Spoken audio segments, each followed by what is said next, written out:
Welcome back, WNST, Tassa Baltimore, and WNST.net. We are live on Radio Row, Super Bowl 54 coverage. This guy wanted to be in Super Bowl 54. If we couldn't be in it, it'd be okay if you were in it, but we should have been in it because we were 14-2. But you're from Baltimore. You got a little purple soul about you, Brandon Copeland. How you been, man? I've been great. How have you been? You look better than I do. I mean, I'll tell you that right now. I mean, you are nattily attired. Dapper. Your wife dressing you? What's going on? Yeah, she's in my closet. She's making sure I'm making the right decisions. Well, she's doing a good job. Thank you. I'll tell you that right now. How you feeling? Everything all right? Yeah, feeling good, healthy. Got a newborn baby at home, so the only thing I'm lacking is sleep. Yeah, I was going to say the bags under your eyes will probably show you that. Well, you've always been one of our favorites and a Baltimore Sun and making your way through the NFL. Mm-hmm. How are you feeling career-wise right now coming back after having an injury? I mean, we all hope it doesn't happen, but obviously you've made it through that fire here to get yourself into a position to remain, right? Yeah, exactly. I feel great. Actually, coming off this season, my body actually feels the best it's ever felt. I know a lot of people actually say that, but I think I invested more time into my body throughout the year, and I think it's paying off for me at the end of the year. So, yeah, I'm feeling good, feeling ready to go, ready to get really ramp my training up come Monday, and excited for this next season.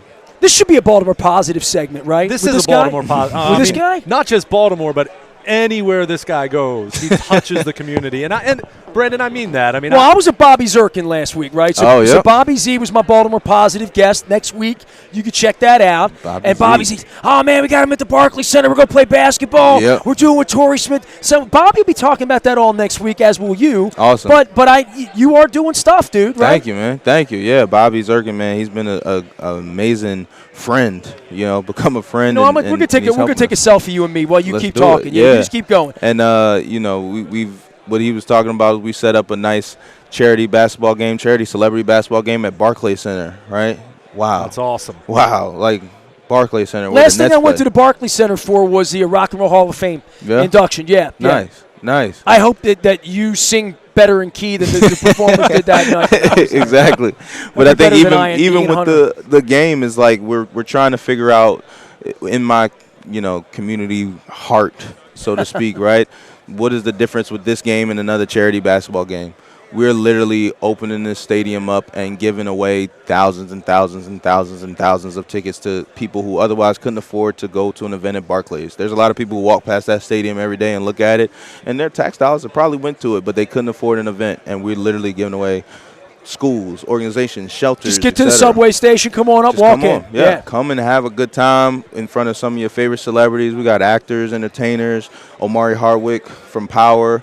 He just committed to playing. Justin Tuck, some of the guys around here. We saw twins. Justin Tuck a little while ago, We're going to have a great time. And then after the Nets play the Celtics. So, we are very much looking forward to it. And, again, it's just one of the ways we're trying to give back.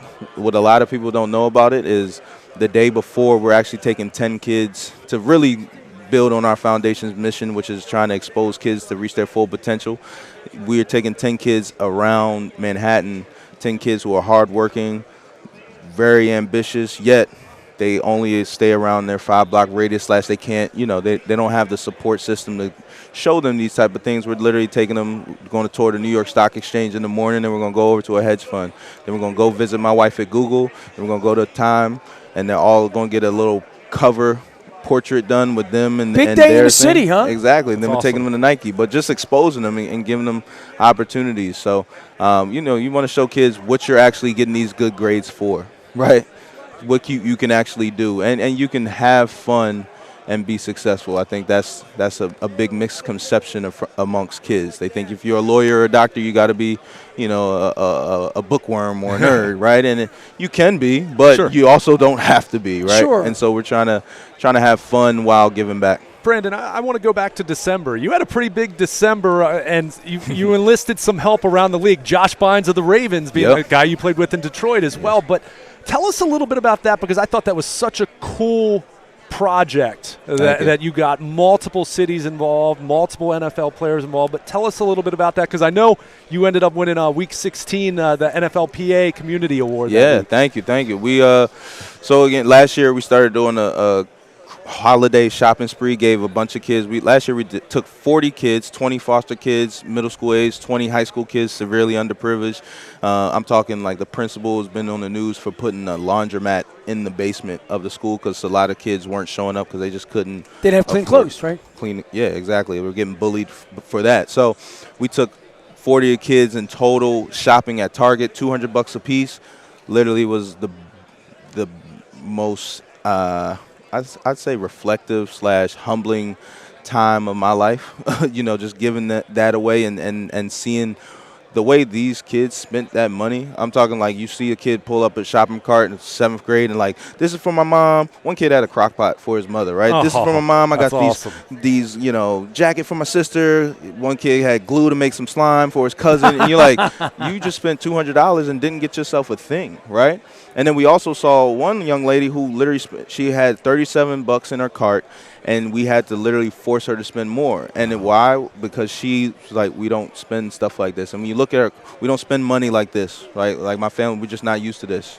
And when you look at her cart, it was underwear, it was basics, socks, stuff like that. So that to me was like, how do I do this bigger and better? And the one benefit of being cut so much is you get friends around the league. and so, I reached out to friends and guys, who I know, Josh Bynes, like you said, Tahir Whitehead, who's Walter Payton Man of the Year for the Oakland Raiders, Joel Gamble, who's also big in Baltimore. And I reached out to guys around the league and just said, hey, do you guys want to be involved? And they said yes. So, we're ended up being able to touch Boston, Baltimore, Tampa, Dallas, and Oakland, and New Jersey, of course. Well, you hang out with the Peyton Man of the Year guys. That's a good club to be hanging out with, right? Exactly. Jared's over here right now doing right. He's been behind us the whole week. Yep. Yeah. Exactly. When you surround yourself with good people, it helps. And again, we were able to just kind of spread the wealth and not just keep it in New Jersey or wherever Brandon Copeland is. How are we trying to, as a foundation, level up and create sustainability and also spread our impact? Just do it bigger and better, and also show other NFL players that they can do it as well. Baltimore's own Brandon Copeland joining us here from the New York Jets to the Barclays Center, back to Baltimore, in high school. And how much time you spending in Baltimore these days, man? You're up there running the world up on Wall Street, dude. We're going to lose you. We can't lose you. You got to come back to Baltimore. You got to come help me fix Baltimore, dog. Come on, man. Right, Baltimore come on back, positive. Deputy Mayor. Let's go. I love it. Yeah, I'm back there. You got more football than you, though. You got more football. Yeah, I feel it. I feel really good, man. I'm back there always. I'm back there for my camp. This is actually the first time my football camp is free. It'll be June 20th. We haven't started planning it yet, but it's year 5. It's year 5, so it's going to be bigger and better than ever. June 20th at Gilman. I'm always back there for that. Torrey Smith's charity basketball game. Not sure when that is, but I'll be there because I know Zerkin told me that's happening. And Angela told me that's happening. There's some team that needs me. There's some NBA team out there that needs me for 10 days, and I'm always down to show it, right? And then what would your role be in the NBA? I'll probably be an enforcer. I'm a shooter, though. A lot of people don't realize they see the big you got guy. 6 fouls. Yeah, but they see the well, you said enforcer. Right. They see the big guy and they think, oh, he's got to be slow, he's got to be this. No, I'm a shooter, and I'm ready to showcase that to the world at the Barclays Center. And, I'm hoping, like I said, the Nets play right after us. I'm hoping that they see us, they see me, and they say, hey, man, come in the locker room, give you a Nets jersey. You've been playing, the wrong sport for all these years. So I don't think that's going to happen, but I'm not holding out a lot of hope. Don't kill my dream. Hey, so tell us why Bo Jackson. Tell us why you're in Miami. I mean, we said dress to the nines. Anyone who's watching on our video stream right now, but some big news I'll allow you to break. Thank you. Yeah. So from the 17 community MVPs that the NFL Players Association awarded throughout the year, they narrowed that down to 5 Allen Page Community Award Brandon Carr finalists. from the Ravens, one of them. Brandon Carr, one of them. It's a Players Association award too, right? Yep. Yeah. It's the Players Association just shouting out, guys who are making an impact within their communities amongst the plenty of guys that are doing so.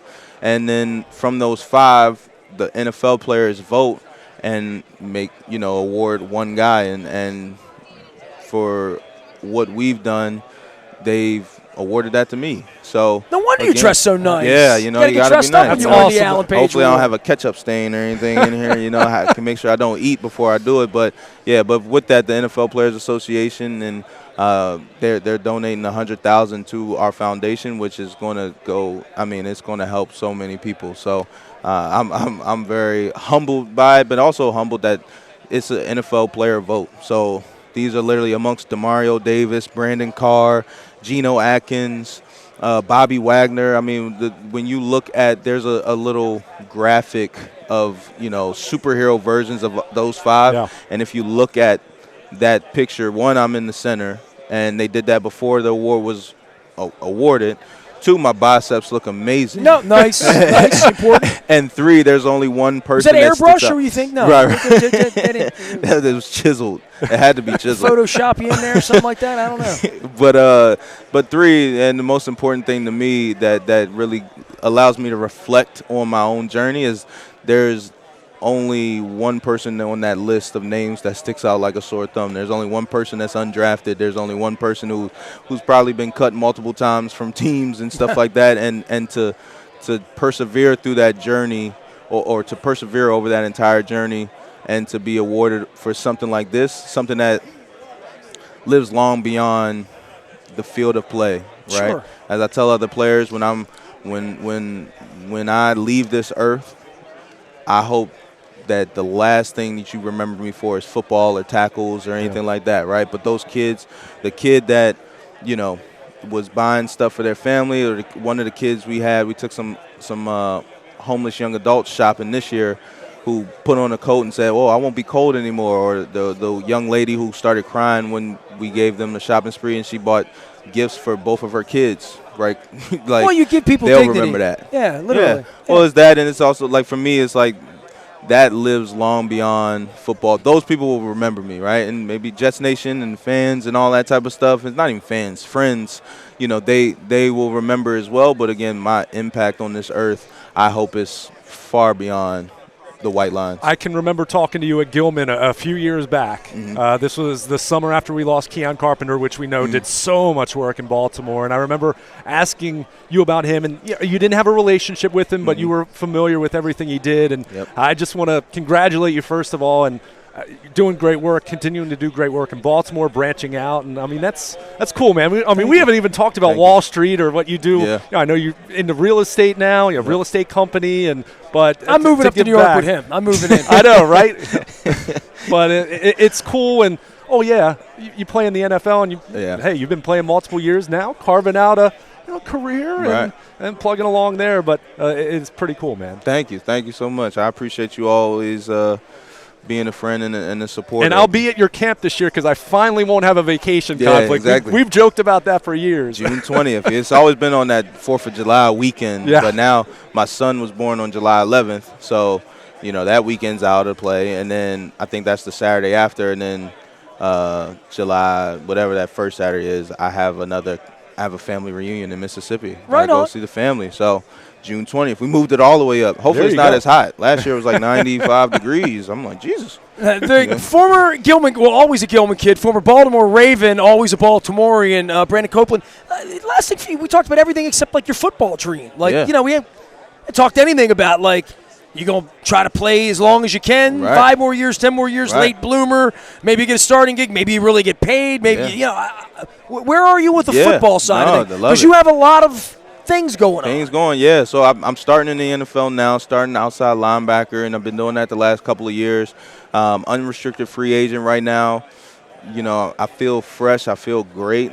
I am taking it. I've always wanted to play at least 10 years, and I'm going into year 8. As wild as it.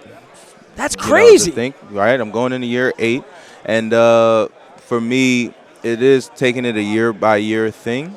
However, I feel great, and I'm ready. I've already put it out there. My goal this year is to clearly next year be playing. Right, that's my team goal. Individually, I want to be in the Pro Bowl. Right, clearly you can't be in the Pro Bowl if you're playing, and so that's first and foremost. But I want to be a Pro Bowl caliber player to ultimately show people it's not mutually exclusive. Like, you can be a great player. You can be. I mean, there's guys who've done it. LeBron James, Kobe Bryant. Right, like.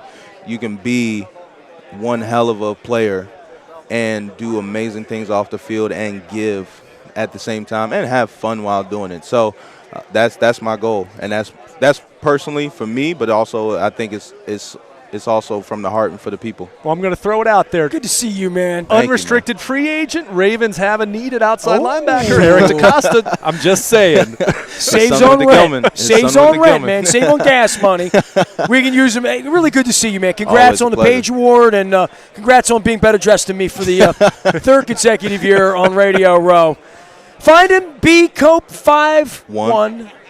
bcope51. And that's on Instagram and Twitter. BrandonCopeland.com if you want to come to the game, or if you want to donate to tickets to the game or anything like that.